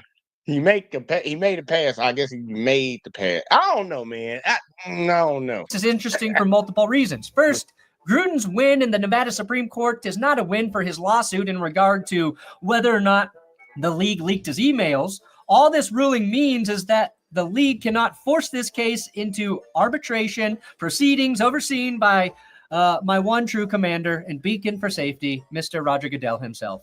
Yes, all of this time spent in court over the last 2 to 3 years is just so John Gruden can maintain his legal right to sue the NFL and not be bound by its arbitration clause that aims to bind former league employees. Gruden is suing the league for leaking his emails, allegedly, which contained racist, sexist, and anti-gay comments, which Gruden was firing off when he was working for ESPN, not the league. Gruden did send numerous emails over a 7-year period, which is why it looked bad for him. It wasn't just one email. His attorneys claim the league forced the Raiders to fire him and that his emails were specifically leaked for that reason, which is interesting since his emails were the only ones leaked, right? Either the league's... I want y'all to understand, like, if y'all forgot about this, Roger, he got caught up when there was a SA situation going on in the Raiders organization, and he happened to be the head coach at the time. These emails that he sent way before he even got the job with the people he was sending them to, his emails got leaked. And this dude was saying racist shit like a motherfucker. Like, he gonna talk about the sexist shit and the misogyny and all that. This dude was saying some real racist shit. Real racist shit. I don't fuck with him. I don't fuck with him. I used to like him as a quarterback breakdown. I used to love what he did on ESPN with the new quarterbacks coming in. But now I found that you feel that way, bro. I'm good, bro. You do your thing. I ain't gonna wish no evil on you, nothing like that. But I can't fuck with you, bro, because what you said about my folks. You said about my folks. I gotta stand with my folks. But his emails get leaked, and now he like, hell to the nah. I was sending them to people, and they were sending me shit back too. He like, I ain't gonna be the only one going down for this. Oh, y'all racist too. So now he bringing this shit out. Watch this shit. Singled him out, or Gruden was on an all-time email blast run. I've got to credit Gruden for standing out in an investigation that was seeking evidence for workplace misconduct and sexual harassment by the Washington Commanders in some 650,000 emails. Did you find anything interesting yet, James? No, but you're going to want to see what Gruden called Goodell here. Now, the NFL denied that they publicly leaked the emails. The other thought out there is that the leak actually came from Dan Snyder's side. My name is Dan Snyder, proud owner of the Washington Red. I'm not sure what Snyder's team thought they'd have to gain by leaking the emails, but maybe they just wanted to go full-on scorched earth. Former executive Bruce Allen at one time hinted the leak probably came from the Commander side. That's what remains the great mystery in this situation. Who done the leak? A small handful of those emails were harvested and specifically selected by someone to be used against John Gruden. If you don't subscribe to That's Good Sports, you're going to miss out on a lot of great sports. And Chucky's going to have to come looking for you on his golf cart. There weren't many people that had access to those emails. So we will find out who had access to those emails. Gruden's attorneys can show other emails with, say, similar language or offensive tones. Were also viewed by the league in the discovery process for the Commander's investigation about Dan Snyder. Then Gruden has a pretty strong case against the league. The initial investigation into the Commander saw the league review 650,000 emails, and Gruden's emails again stood out in that mess. Now, had he sent those emails while working for the league, he probably wouldn't really have a case. It's hard to defend what Gruden wrote. You can't defend what he wrote. And I'm sure none of us would have kept our jobs if our overlord read an email where we called him or her what Gruden said of Goodell, which of course was a soccer lover who watches more basketball than football. Now, since getting fired / resigning from the Raiders head coaching job, Gruden hasn't been able to get a coaching gig at a high level. He was also 4 years into that 10-year, $100 million contract, so there is substantial financial loss his team can claim. Furthermore, this ruling by the Nevada Supreme Court in Gruden's favor bodes well for common sense. They voted 5-2 to allow his lawsuit to proceed. And this is the first time Gruden's been 5-2 because of his defense since his days with the Buccaneers. Sorry, I had to put that in there. Gruden initially got a win in Nevada trial court, then it went to the Nevada Supreme Court, but it was the smaller version of the court where only 3 judges heard arguments instead of all 7. He lost that battle twice with 2-1 rulings against him. This new ruling means Gruden can pursue this matter how he wants, either as a civil suit moving through the courts or with what I'm assuming is a settlement with the league, which they'd be wise to do. I've talked a lot about John Gruden really not wanting to settle. He wants to protect his reputation through all of this. So in your mind, now that we've gotten to this point, is settlement really still an option? That's easy to say until they start putting money on the table that causes you to say, maybe I shouldn't burn the house down. And I think the other wrinkle here, does he suddenly become a viable candidate to be an NFL head coach in 2026? Coincidentally, the league itself can appeal this ruling one last time, though. But since the Nevada Supreme Court has already heard and ruled on the case, it would then go to the Supreme Court. Essentially, John Gruden just won the NFC Championship game of court battles. The Super Bowl, still a possibility. And if this case does go to the Supreme Court, I do want to hear Sonia Sotomayor on live TV as part of the new ESPN Court Zone package ask John Gruden if the following phrase was in any of his emails about the commissioner. Mr. Gruden, did you type the words clueless anti-football pussy in an email to Bruce Allen and then actually hit the send button? And was this sent from your AOL account, BigGrudyXXXVII@AOL.com? Knock on wood if you're with me, Mr. Gruden. Dude, if that's his email address, I ain't gonna lie though. I've been seeing a lot of people with some weird ass. Y'all heard of big balls? Big balls? Bro, people be picking some weird ass emails, bro. My email is simple as hell, jversejordan25@gmail.com. They be like, what's the verse in there for? What's the goddamn big Billy or big balls and shit? What the fuck kind of shit is that? I don't get that. Maybe mine's weird too, y'all. Maybe. Sonia wins. The NFL and Roger Goodell were trying to force Gruden to have this case go through the league's arbitration process. That's what this is about, which was a problem because Roger Goodell gets to decide who arbitrates the case, and he can even appoint himself to do that. It's a unique type of arbitration. Think about the nonsense that they got going on in the NFL, and that's why people be like, "Man, look, when that NFL owner said, we can't when Black Lives BLM, everybody was kneeling, what's going on? They said we can't have the inmates running the prison. Listen to how they handle disputes in the NFL, and you'll see why he used that term. The case, and he can even appoint himself to do that. It's a unique type of arbitration. It's presided over by the commissioner or whoever the commissioner appoints to handle the arbitration. So it's rigged and it's secret and it's a kangaroo court. This is what the Nevada Supreme Court. Anybody that brings an issue against the NFL, if it has to go through NFL arbitration, the NFL owner, and think about it, this is a player or somebody that's a coach coming at the NFL, suing the NFL, the NFL gets to appoint the person that hears the case, and it can be the commissioner of the NFL, and they decide if the NFL was wrong or not. What you think gonna happen 99.9% of the time? The NFL are gonna side with themselves. It's the same thing that when we say when it comes to police. It's like when you have the police looking over what one of their officers did, majority of the time they're gonna say, nah, nothing to see here.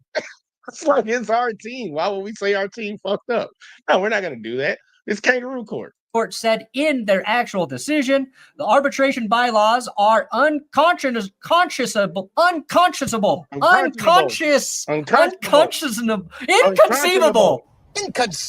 and they do not apply to unconscionable. Gruden as a former employee. The league primarily relied on the broad language of its constitution regarding the commissioner's power to have full, complete, and final jurisdiction and authority to arbitrate any dispute that, in the opinion of the commissioner, constitutes conduct detrimental to the best interests of the league or professional football.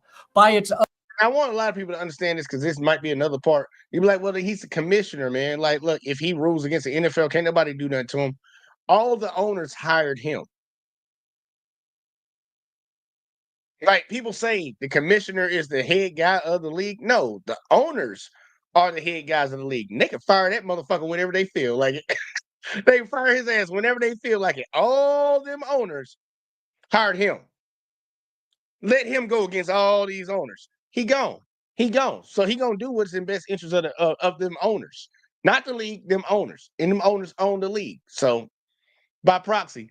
So that's what John Gruden was fighting. He's like, man, I don't need this to go through the NFL arbitration. I need this to go to a real court because this is what they did to me in a real court, like in real life. So I need to go to a real court. And they fighting. The NFL has been fighting him to not have this go to regular court. But now he just won. Now I can go to regular court. So now they about to get fucked because he want to burn it down. He don't care about the money. Own unambiguous language, the NFL Constitution no longer applies to Gruden. The justices wrote, if the NFL Constitution were to bind former employees, the commissioner could essentially pick and choose which disputes to arbitrate. You love football. I love football. If you love all sports, subscribe to That's Good Sport. All of that makes sense, right? Although I actually hold the NFL Constitution above the Constitution of our country. I find it more binding than my marriage license, and I have cited it several times to get out of speeding tickets. Myles Garrett. Was Gruden's conduct detrimental? Yes. He said some really dumb shit. And what he said was just, beyond anything you've ever heard in sports. But again, he was an ESPN employee at the time of saying all of that, and nobody would have known about the conduct if the NFL didn't allegedly leak it to the media. Did the NFL leak it, or did journalists acquire it without the league's full knowledge? John Gruden about to get a lot of money from the NFL. Is kind of how it sounds. Good journalism or targeted ousting. That's what John Gruden wants to pursue in court. The Wall Street Journal broke this story on October 8th of 2021. To me, this is about how they got those documents. If the NFL handed them over to the Journal, it helps Gruden's case. The court further explained that the league's power to alter its constitution whenever it wants makes the arbitration clause unconscionable. Separately, the court refused to prevent Gruden from suing the league in court due to the presence of that arbitration clause in his contract that he signed when he rejoined the Raiders. From his attorney, we're very pleased with the Nevada Supreme Court's decision, not just for Coach Gruden, but for all employees facing an employer's unfair arbitration process, said Adam Hosmer, Hinner of McDonald, Carano, LLP, attorneys for John Gruden. This victory further vindicates Coach Gruden's reputation, and it clears the way to swiftly bring him full justice and holding the NFL accountable. Picture just working for a company, and if they do something wrong to you, like you can't go to the police and get your shit handled in the U.S. justice system. You have to go through your company to get some justice. That's pretty much the situation that he's in. But now he's getting it to actually go to the actual courts of his country, and now they're going to arbitrate it. It's real simple.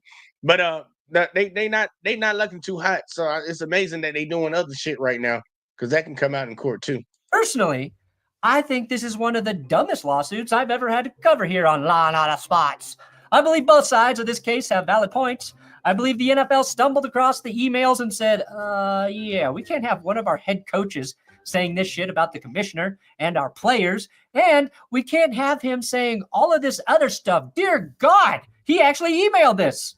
I don't care that Gruden didn't work for the league when he sent them either. He was sending those emails to Bruce Allen, who fucking ran the Commanders organization. It was just dumb. Never leave a digital trail, John. Hit delete if you're with me. Set up! Blue 85! Blue 85! Set up! Set up! Hey, Blue 85! I also believe it's fucked up if the league chose to make those emails public.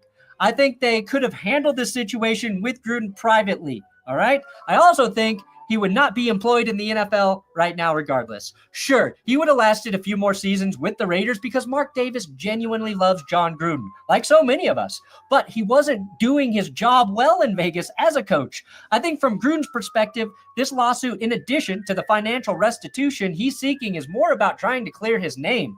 He made it very clear recently he still desperately wants to coach, specifically in the SEC. He said, I'm being honest with you. I do not bullshit either. I want to coach again. I'd die to coach in the SEC. I would love it. I would fucking love it. And I think that's his best case scenario. He reaches a settlement agreement with the NFL and then goes to college to coach. I think being ousted from the NFL for 5 years, he's paid his price by not being able to do the only thing he really loves, coaching. And I hope he does land a coaching gig in college, because I think Gruden's actually perfect for that. Also, Patreon. And see, that's the crazy part that I won't get behind. I hear motherfuckers saying some real racist ass shit, and then on top of that, he's saying sexist shit. He calling the NFL Players Association head, talking about he got baboon lips and shit. Like bitch, he ain't got no Neanderthal in him. You do, dumbass motherfucker. You don't even know nothing about no genetics, man. But it's like, nah, I don't wish nothing good for his ass, but I don't wish nothing bad for him either. But it's amazing that he's gonna get a chance. He's gonna get a second chance to keep doing what he's doing, no matter what the fuck came out of his mouth. And the NFL is about to have to probably come out the pocket. Honestly, the way he was talking, the way John Gruden was talking about it, y'all didn't see it in this video, but dude, I don't think he in it for the money. He got money. He got money, y'all. I think he want to burn that motherfucker down for what they did to him. And it's crazy because it's like, dude, you saying all this crazy ass shit and emailing folks, and I understand you don't work for us. They should have handled it like old buddy said, behind closed doors. If y'all was gonna fire him and get him up out of there because you thought it would be a bad look, you should have did it behind closed doors. But if y'all actually leaked that shit, so y'all complicit with the bullshit, but y'all don't want to do nothing about it. So y'all gonna pass the buck on to somebody else and cause public outrage to get this motherfucker up out of here. Y'all some hoes too. Y'all a bitch. Go handle that shit. If you don't want your league associated with that. But I look, they seem to be associated with a lot of shit. Y'all ain't gonna hold you. But look, yeah, we saw we conquered tonight, man. We didn't talk about a lot of shit. John Gruden, man, I don't wish you luck in your case, but I would love for a lot of shit to come out in Discovery. So we can, him the NFL up for the bullshit they be on. But Shedeur Sanders, man, that situation that's going on right there, man, I'll be honest with y'all. My take on this is that this is jealousy and envy at its finest. This is not anything that we have been told that we should govern our society by, how we should treat people in society. Like, look, you get opportunities when you put in the work. It's a meritocracy, man. You work hard, you'll get something. That's a lie. And it's crumbling on itself. Like, a lot of us done figured that out a long time ago. It's not the case. It's really about who you know, and hopefully them people like you. But it's crumbling. And we're seeing it happen with a young man that didn't do shit to nobody. I'm talking about these people done drafted people that done deleted people before the draft and they knew it. They done drafted people that done ran away from the police. They done drafted people that grabbed their nuts on a national stage in a football game in college. Still drafting them number 1 overall. Drafting people that's still in crab legs. Drafting people that's still in laptops. But you got a problem with this one kid and what he done did. I'll wait. It's a problem, man. It's a problem, and we need to just call the shit out, man. Hey, if people want to do it, let them do it, but it needs to be consequences when you do things like this, because I don't think anybody wants to live in a society where it's like that. And what happens when you're on the opposite side of the people that's actually doing the fucked up shit? What if you don't have that power and control like you used to have? Now the tables have turned. You want people to treat you like that? And I would think most people would say no. So we need to be better, man. We all grown adults, and especially all them people in there. These motherfuckers got grandkids. They got grandkids. They got influence. They need to be better than that. And that's the problem. We hold people at the bottom to a higher standard than we hold the people at the top. We need to stop doing that shit, y'all. We need to stop doing that, man. These people over here, they got all this influence, man. But bitch, I'm gonna hold you to it. But look, man, it's been fun. We came, we saw, we conquered, we did what we had to do. Once again, I hope all of y'all have came over to the JVJ network and hit that like and subscribe. Sub up over on the network, y'all. We trying to grow that shit over there, man. Just go over to YouTube. It ain't gonna take you nothing but a second. The JVJ network. And also go to J Talk Sports too. Yeah, because I'm trying to grow that too. But either way though, man, it's been fun, man. I appreciate y'all. And we're gonna get up out of here and we will catch y'all in the next one as always, man.